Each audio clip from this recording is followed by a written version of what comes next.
But it's a huge game. I mean, you know, the league season, we're talking about not being exactly where you're facing a playoff game for the knockout round in the new year, if you can avoid it. New TV, and we've seen that RUBEN AMORIM assistants then came out to set up the session, and we got a glimpse of that dynamic between the three assistants that he's got with him here, Fernandes, Candido and Ferro.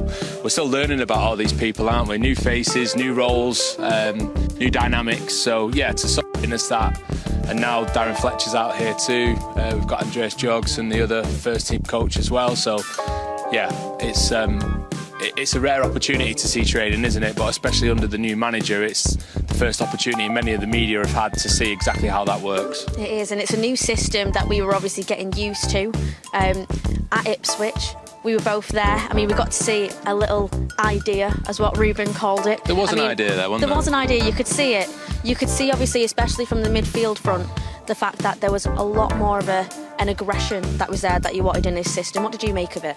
Yeah, I don't think it was perfect, like I said before, but it's a huge transition because it's such a different way of playing, and it's mid-season, and it was during the international break where many of the players had been offered international duty, if not given a rest, because it's been such a hectic season already, and over the next couple of months you're not going to be able to breathe for matches.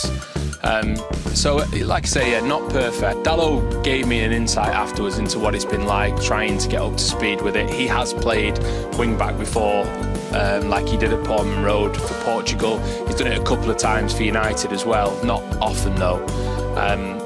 And he's probably the one that's least affected. You know, you looked at Casemiro and Christian Eriksen in that first half, and the manager asking them to push up as aggressively and as high as possible. Casemiro's a sitting midfielder. You know, his instinct is to drop back, not to step forward. So that's a change, even at the level of experience he's got. That's an adaptation for him. And you sort of, I was sat just behind the benches and watching Amorim give his instructions. Carlos Fernandes, who looks like is his number two. Giving out the instructions in game as well. Some of those little details, eventually that'll just be second nature to the players, but certainly in this first period, getting used to exactly what they need to do in this system is going to be a transition.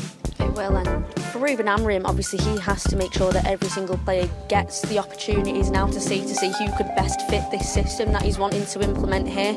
And we're looking at Kobbie Mainoo now. Obviously he didn't make it off the bench, but it could be a great opportunity tomorrow night for him. Yeah, I'd like to see Kobbie start.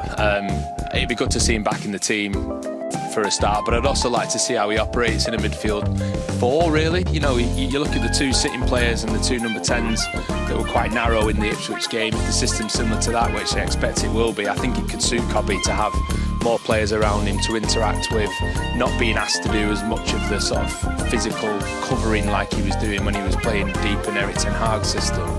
I thought it was strange that he didn't get any minutes at Portman Road. Obviously, he must have been fit enough to feature, otherwise he wouldn't have travelled, he wouldn't be on the bench. But yeah, it did surprise me that he didn't get even a few minutes towards the end of the game, because there was lots of changes in midfield as well. I know, obviously lots of changes there, and speaking of obviously the attacking threat that we have, Bruno Fernandes as well, you know, he's been involved in 11 goals in 13 appearances at Old Trafford, you know, for the Europa League campaign. A very strong player for us. How important is that? Yeah, Bruno Fernandes, his importance is clear. It was clear under Erik Ten Hag, it was clear under Ole Gunnar Solskjaer. He's the captain. He swapped sides at half-time, which I thought was an attempt to try and get him involved a little bit more, and the second half was a bit better. But in terms of the goal threat and the creating stats that we normally see from Fernandes, he was a little bit down in that game, and that's something they'll need to sort out. Yeah, no, and obviously the excitement of RUBEN AMORIM's first game on Sunday, there was so much kind of attraction around that, a lot of excitement. There's going to be even more excitement for the press conference later on this afternoon, so make sure you tune in for that. And if you tune in on TV as well, you'll get to see the interview with RUBEN AMORIM ahead of tomorrow's game, and also Bruno Fernandes, so make sure you check out that. Join it alongside me now, I have got club journalist Sam Carney. How are you doing? I'm very good, Zara, how are you? I'm all right. It's very sunny, isn't it? I mean, it's bright, but obviously looking forward to you having a little insight here at training. Is there any particular players that you're looking forward to seeing tomorrow night? Well, just saying, seeing Lisandro Martinez, who obviously missed the last game through injury. I actually spoke to him earlier this week, and he's big on how Amorim's made an impact, and yeah, it was good to hear from him how excited he is for the future under our new head coach. So yeah, I'm looking forward to seeing him. Could we see Malacia maybe? he's came back in that reserves game a couple of weeks ago, so he's obviously not played for 18 months, has he? So yeah, big occasion for him if he does get back in the team. But yeah, like you've been saying, just looking forward to see how we can build on that Ipswich game and yeah, hopefully get the win. I mean, it's really trying to build on momentum now, isn't it? Obviously, we've had Ipswich, BODO Glimt tomorrow night, and then we've also got Everton at the weekend as well, so quite a big game week for us. From, obviously, the club perspective there, you've done plenty of interviews with everyone. How would you describe the atmosphere at the moment? I think everyone's still getting used to it. There's been a lot of change, hasn't there?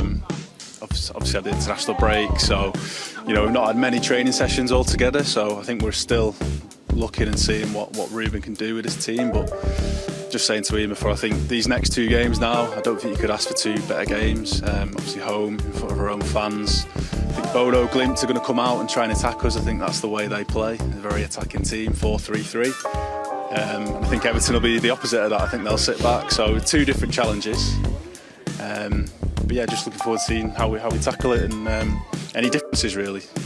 I mean, there's a lot of opportunities in the next couple of games. We've seen that Marcus Rashford was a player that took his opportunity at Ipswich as well. I mean, what have you made of the attacking threat that we're showing? Because we've said, that especially in this moment of transition, players need to take those opportunities, need to grab them, and Marcus did that at the weekend. Well, he did. He grabbed it after 90 seconds. What a start that was. We were all wondering and dreaming exactly what Manchester United could be after a couple of minutes there. I'm just looking at that. It's not an attacking thing, but there's no Johnny Evans, and obviously he started the game at the weekend, so that perhaps